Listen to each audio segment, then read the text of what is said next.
តាមរយៈការធ្វើការវិភាគស្ថានភាពសិទ្ធិកុមារឆ្នាំមុនរបស់ក្លឹបកុមារពួកយើងទាំង22ក្លឹប13ខេត្តយើងសង្កេតឃើញថាបញ្ហារបស់កុមារដែលគាត់កំពុងប្រឈមនឹងមានច្រើនហើយក្នុងនោះក៏យើងសង្កេតឃើញថាកុមារគាត់នៅតែជួបប្រទះនៅបញ្ហាមួយចំនួនដូចជាការប្រើប្រាស់អំពើហិង្សាលើរាងកាយការរើសអើងជាពិសេសកុមារដែលមាននិន្នាការភេទនិងអត្តសញ្ញាណភេទយេនឌ័រចម្រុះហើយដូចជាមានបញ្ហាផ្សេងទៀតដូចជាការរៀបការវ័យក្មេងរបស់កុមារការកេងប្រវ័ញ្ចកម្លាំងពលកម្មកុមារការកេងប្រវ័ញ្ចកុមារទៅលើប្រព័ន្ធអនឡាញការរំលោភបំពានជាពិសេសគឺកុមារីយើងនៅតែសង្កេតឃើញថាវានៅតែជាបញ្ហាប្រឈមរហូតមកដល់ពេលបច្ចុប្បន្នហើយនៅមានបញ្ហាផ្សេងទៀតដូចជាបញ្ហាផ្លូវចិត្តអីជាដើមចឹងទៅហើយកុមារមួយចំនួនទៀតគាត់នៅតែ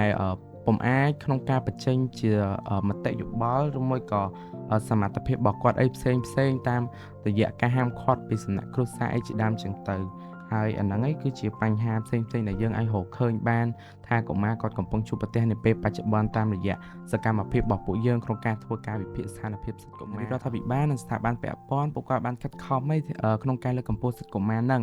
ហើយគាត់បានបង្កើនឱកាសផ្សេងសម្រាប់កុមារហើយយើងជាកុមារខ្លួនឯងផ្ទាល់ហ្នឹងយើងធ្វើឲ្យគេខ្លះជាក់ស្ដែង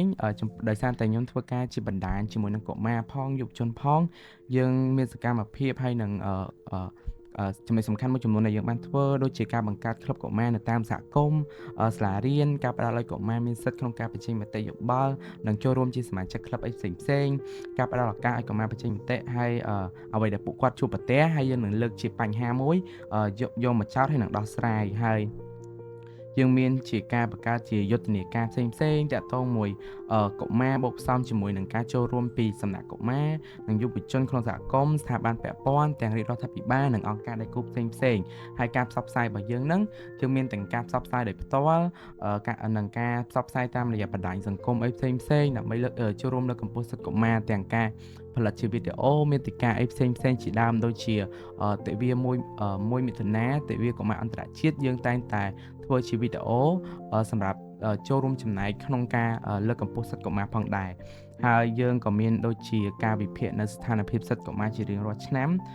ដោយយើងមានការចូលរួមពីកុមារផ្ទាល់ហើយពេលយើងធ្វើយើងនឹងមានការបូកសរុបជារៀងរាល់បូកសរុបសមិទ្ធផលទាំងអស់ហ្នឹងដោយមានការចូលរួមពីសំណាក់ដឹងឮពីសំណាក់រាជរដ្ឋាភិបាលផងដូចជាអ្នកនៅតាមបណ្ដាញសហគមន៍ដូចជាខាងលោកពូមេឃុំឬមួយក៏សមាជិកឃុំអីផ្សេងដើម្បីគាត់បានដឹងអំពីបញ្ហាដែលកុមារគាត់ជួបប្រទះហើយគាត់នឹង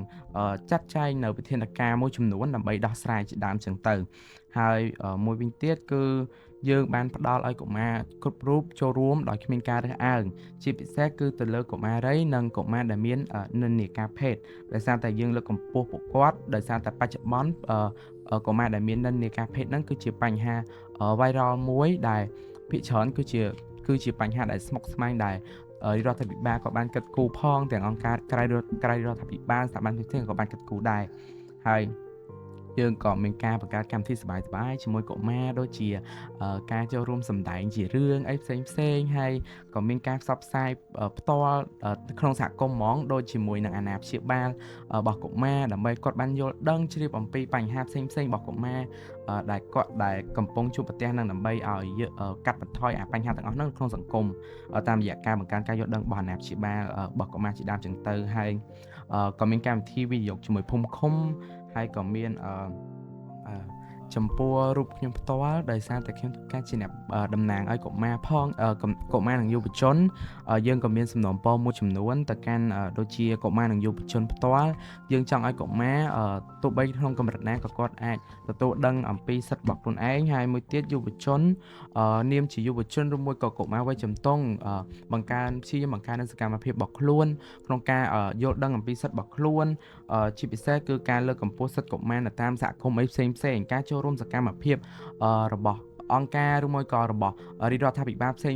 ហ៊ានលើកឡើងក្លាហានក្នុងការលើកឡើងអំពីបញ្ហារបស់ខ្លួនដែលខ្លួនជួបប្រទះឬមួយបញ្ហារបស់កុមារដទៃដែលគាត់ជួបប្រទះហ្នឹងឲ្យគាត់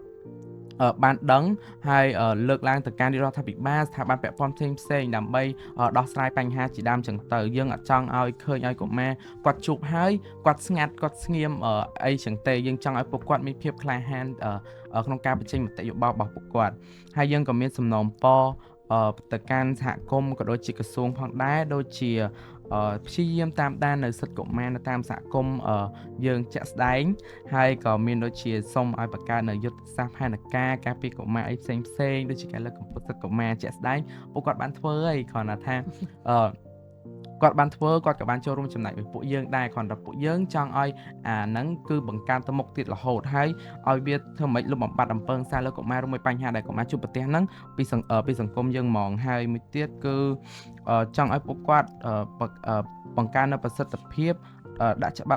បាប់ទៅលើបុគ្គលណាដែលរំលោភបំពានលើសិទ្ធិកុមារឬមួយក៏រំលោភបំពានលើកុមារដោយសារជាក់ស្ដែងយើងឃើញហើយបញ្ហាហ្នឹងគឺនៅតែបន្តកើតមាននៅក្នុងសង្គមយើងជាដើមហើយដូចជាជំរុញឲ្យមានសកម្មភាពជាមួយកុមារដូចជាទាំងថ្នាក់